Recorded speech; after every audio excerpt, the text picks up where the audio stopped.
Hello বন্ধুরা, আজকে আমি বিউলির ডাল রান্না করব, সেটা আমি তোমাদের সাথে সম্পূর্ণ শেয়ার করব। এই যে বিউলির ডালটা নিয়েছি, এটা আমি ভালো করে আগে ভেজে নেব। ডালটা আমার ভাজা হয়ে গেছে, দেখতেই পাচ্ছ। এটা খুব যে বেশি একেবারে লাল লাল করে ভেজেছি না, শুধু লালচে লালচে কালার ধরেছে। আমি গ্যাসটা অফ করে দিয়েছি। এইবার আমি ডালটাকে খুব ভালো করে ধুয়ে নেব।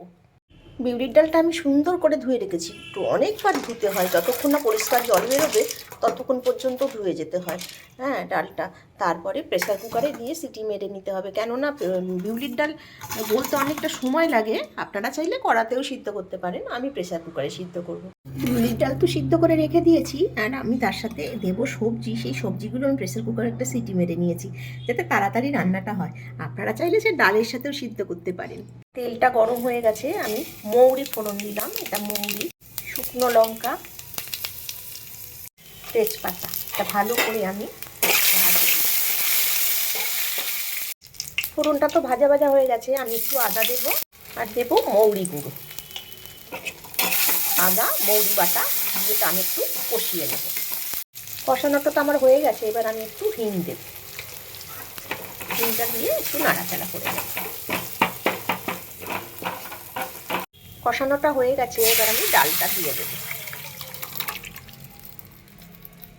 সিদ্ধ করে রাখা সবজিগুলো দিয়ে দিলাম।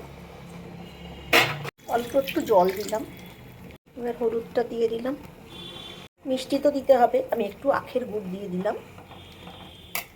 অল্প করে নুন দিলাম, আমি ডাল সিদ্ধ করার সময় নুন দিয়েছিলাম। এবার ভালো করে ফুটতে দিতে হবে। বন্ধুরা, ডালের মধ্যে কি কি সবজি দিয়েছি সেটা একটু তোমাদেরকে বলে দিই। আমি এখানে দিয়েছি বেগুন, আলু দিয়েছি, আর শিম দিয়েছি, আর পালং, শীষ পালংয়ের যে এগুলো হয় না, ডাঁটাগুলো দিয়েছি, আলু দিয়েছি, আর একটু কড়াইশুঁটি দিয়েছি।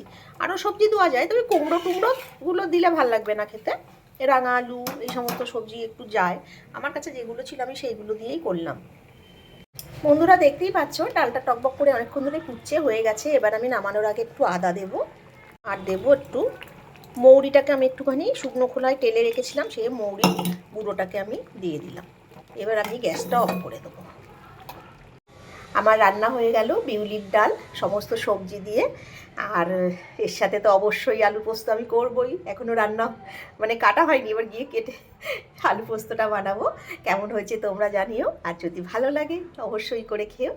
আর আমরা যে ঘটি তার জলজান্ত প্রমাণ হচ্ছে এই বিউলির ডাল আর আলু পোস্ত, তাই না?